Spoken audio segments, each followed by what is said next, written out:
এই দলের মনোভাব ছিল একটাই, তারাই দেশ স্বাধীন করেছে, তারাই গণতন্ত্রের হতো, তারাই গণতন্ত্র বিশ্বাস করে, তারাই বাংলাদেশের মালিক,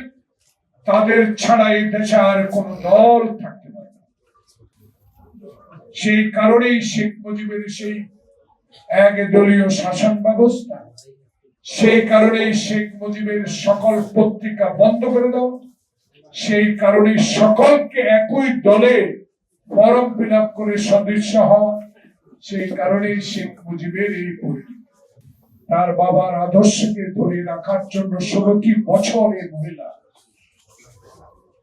বাংলাদেশে আধিপত্য বিস্তার করে আমাদের গণতন্ত্রকে হত্যা করেছে, গণতান্ত্রিক শক্তির লোকগুলোকে অত্যাচার অবিচার করে জীবনের শেষ পর্যায়ে শেষ করে দিতে চেয়েছে, চেষ্টা করেছে,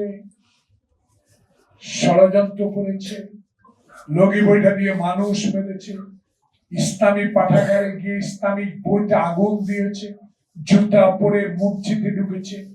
ইতিহাস সৃষ্টি করে সেদিন ওই যে একই কথা বলেছে, সুখে সরকার ক্ষমতা হস্তান্তর করতে দেবো না, চেষ্টা করেছি আমরা সেদিন এই লগি বইটা দিয়ে যারা মানুষ মেরে মানুষের উপরে লাফিয়ে আনন্দ করেছে, সেই নেত্রী বেগম জিয়াকে কারাগারে নিয়ে অসত্য বানোয়াট একটি মিথ্যা মামলা 5টি বছর তার জীবন থেকে শেষ করে দিল। এক্সট্রিম মশার কয়েল প্ল্যান্ট ফাইবার দিয়ে তৈরি, ডেঙ্গু চিকুনগুনিয়া বাহি সহ যে কোনো মশার বিরুদ্ধে দেয় এক্সট্রিম সুরক্ষা। স্বাধীনতার ঘোষক শহীদ প্রেসিডেন্ট জিয়াউর রহমানের আদর্শে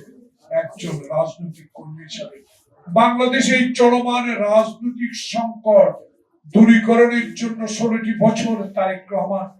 বাংলাদেশের রাজনীতিতে দলকে শক্তিশালী করার জন্য এত নির্যাতন, এত অপমান, এত আয়নাঘর, এত মামলা, এত গুম, সকল কিছু সহ্য করে 10,000 কিলোমিটার দূর থেকে বাংলাদেশ জাতীয়তাবাদী দলকে শক্তিশালী করে সেই জুলাই আগস্টের এই বৈষম্য বিরোধী ছাত্র আন্দোলনকে সর্বাত্মক সহযোগিতা করে যে সফলতা এনেছে, 18 কোটি মানুষের সফলের সরকার এই ইউনূস সরকারকে আবার এই নির্বাচনকে বিভ্রান্তি সৃষ্টি করার জন্য আবার নানা পদ্ধতি, নানা কায়দা, নানা মাইল, নানা মুখ সৃষ্টি, নানা পিপিআর এইসব সৃষ্টি করে নির্বাচন বাতিল করার একটা প্রক্রিয়া শুরু করছে। তাই আমরা বাংলাদেশ জাতীয়তাবাদী দলের সকল পর্যায়ে নেতাকে আহ্বান জানাবো, ষড়যন্ত্র এখনো শেষ হয়, এখনো দিল্লিতে বসে আছে, যে দিল্লি স্বাধীনতার সহায়তার নামে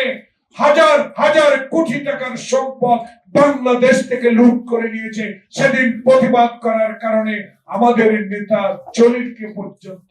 জেলে যেতে হয়েছে। নির্বাচন তোমার অধীনে নির্বাচন, তোমার বাপের অধীনে তো নির্বাচন সুষ্ঠু হয়, হেলিকপ্টারে করে আনেন নাই ভোটের বাক্স। তাই আওয়ামী লীগের আবার দিল্লির প্ররোচনায় বাংলাদেশের কিছু লোক যদি আমার আওয়ামী লীগের সাথে আঘাত করে এই প্রফেসর ইউনূস সরকারের একটি নির্বাচনকে বানচাল করার চেষ্টা করেন, জনগণ প্রতিহত করবে।